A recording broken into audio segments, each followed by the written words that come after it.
The Denver Broncos have traded for quarterback Joe Flacco. And I am so excited about this. I think this is a great move. I think it's a fantastic idea. I guess I'm the only person in the world who thinks this is a good move. A lot of people have given me a lot of flack. They're like, Zach, you're an idiot. It's a terrible move. The Ravens traded away Joe Flacco because they believe they found their next quarterback, their next franchise quarterback, Lamar Jackson. So that leaves us with Joe Flacco. Joe Flacco is now the Broncos quarterback. He's 34 years old. He was a Super Bowl MVP at the end of the 2012 season. He's got a history. He's won a Super Bowl. He's not a terrible quarterback. Now, many people hate this move. They've been very critical. They say things like, there's memes literally where people are saying, you know, the Broncos replaced a bad quarterback with just another bad quarterback. And I get where they're coming from, but personally, I think this is a great move.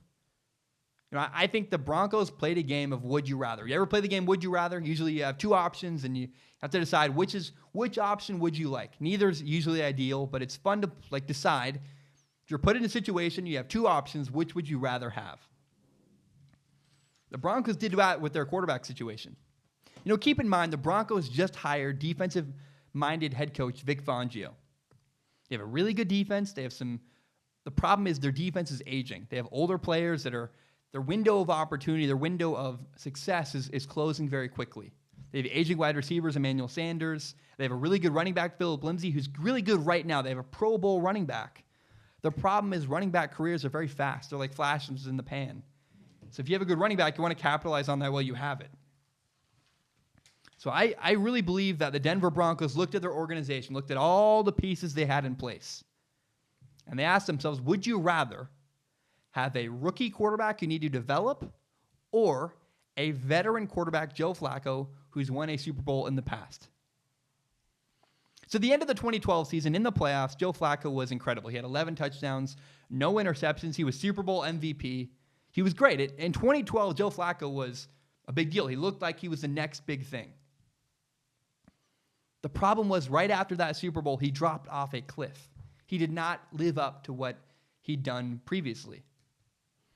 I mean, the numbers don't lie. Joe Flacco was not as good after winning the Super Bowl. Since 2013, according to NFL.com, Joe Flacco ranks 35th in passing yards per attempt. He had 6.5. And 34th in touchdown to interception ratio with 110 touchdowns, 80 interceptions. He also is 34th out of 36 quarterbacks in passer rating with a passer rating of 82.3. I want you to recognize, again, he's ranked 34th and 35th. Only 36 quarterbacks were eligible to be included in this ranking. You had to have a minimum of 1,000 pass attempts.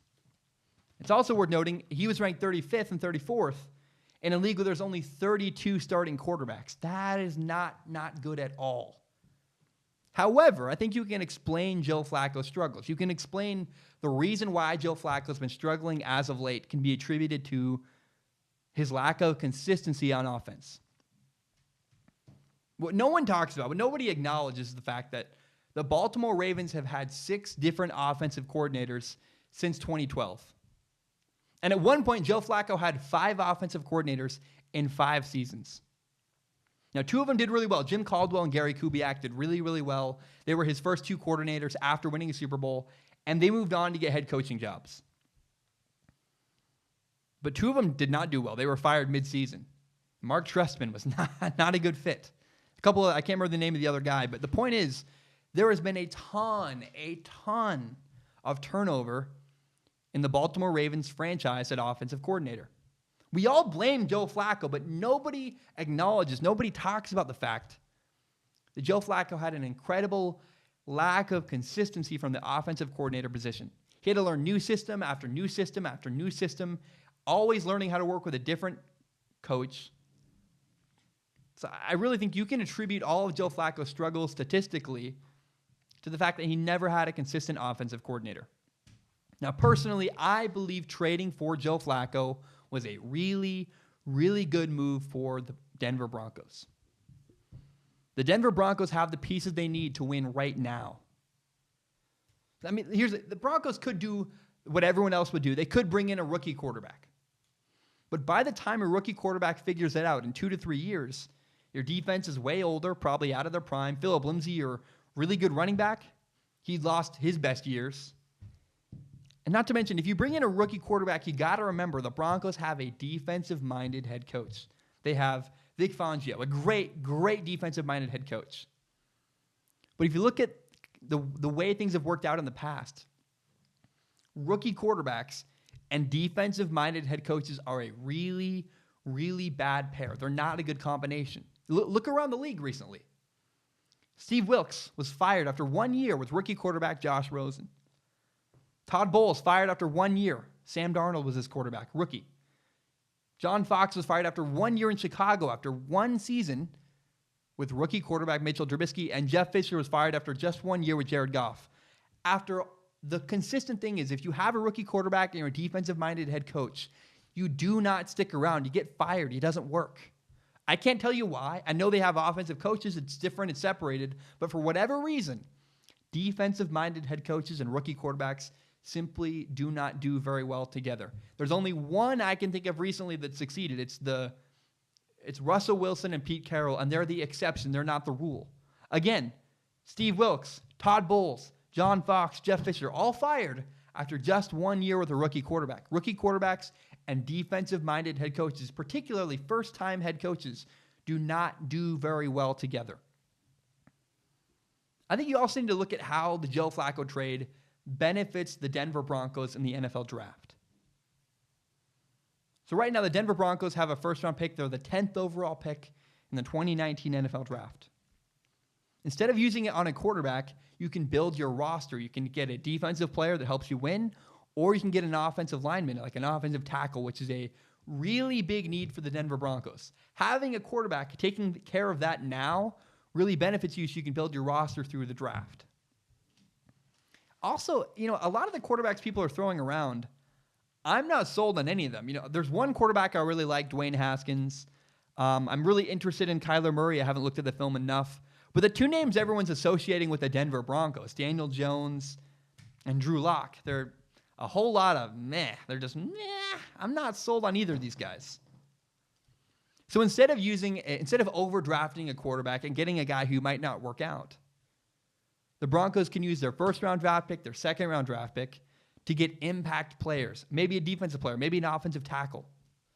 And then in the later rounds, you could draft a quarterback like Tyree Jackson, the guy from Buffalo, who has a ton of potential, a huge arm. He's a really smart kid, but he's never had a private quarterback coach. And so Tyree Jackson needs a year to learn behind an older quarterback. Tyree Jackson is a great fit for the Denver Broncos because they have Joe Flacco and don't have to have Tyree Jackson play immediately. So I don't know. I think, Broncos fans got to ask themselves, would you rather have Joe Flacco who can play or a rookie quarterback who's going to suck for a couple of years? I don't know. I would rather have Joe Flacco. And look at who the Broncos have hired. The Broncos have hired offensive coaching that could really, really help Joe Flacco. So the new offensive coordinator for the Denver Broncos is Rich Scangarello. His last job was as quarterback coach with the San Francisco 49ers.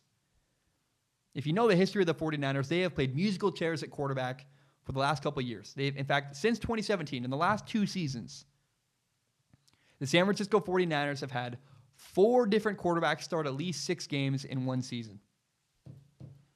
And despite that, despite all the turnover, despite the fact that they've had really no consistency at quarterback in San Francisco, the 49ers have been ranked 10th in passing in the last 2 years, and they completed over 60% of their passes, all 4 of those quarterbacks combined. So with some consistency, imagine what the coaches could do with Joe Flacco. Because everywhere they've been, Rich Scangarello has gotten the most out of his quarterbacks. You look at the Broncos right now, they have a really good offensive coordinator in place to help Joe Flacco. You have a Pro Bowl running back, Philip Lindsay. You have 2 good wide receivers, Emmanuel Sanders and Cortland Sutton. And if the Broncos can get healthy at tight end, you have Jake Butt, a really good tight end. You also have Jeff Herman, 2 good tight ends. You got a really good offense you can build around Joe Flacco. Not to mention the defensive-minded head coach, Vic Fangio. He's a wonderful defensive mind. He's a great defensive coordinator. Pair him with guys like Bradley Chubb, Von Miller. That's a match made in heaven. I can't wait to watch the Denver Broncos. Look, I really believe Joe Flacco can work with the Denver Broncos. He fits the Denver weather really well.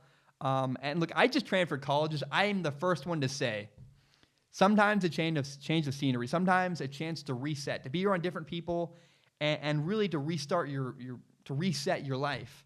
That can make a massive difference for someone. And so I think Joe Flacco could really, really do well with the Denver Broncos. I don't believe the Broncos are going to win the Super Bowl. I'm not saying that. I think mostly that's because of the AFC. You know, I have the Colts, the Texans, the Chiefs, the Patriots, the Ravens, the Chargers, the Browns are suddenly really good. The AFC is stacked. I'm not saying the Denver Broncos are going to win the Super Bowl because they traded for Joe Flacco. But I do believe the Denver Broncos belong in that conversation, and I'm excited to see what happens. Like, I might be dead wrong. If I'm wrong, I'll own it. I've done it in the past. I'm willing to be wrong. But personally, I believe trading for Joe Flacco is a really, really smart move by the Denver Broncos. Oh, I hate doing this. It makes me feel uncomfortable. I really don't like self-promotion. It makes me feel like a used car salesman. But I got to do it. So if you don't know, this is my podcast, Strong Opinion Sports. It's my favorite thing in the world. And you can subscribe on iTunes, SoundCloud. You can find it on YouTube. You can find the full entire hour-long podcast on YouTube. You can also find shorter breakout clips like the one you just watched.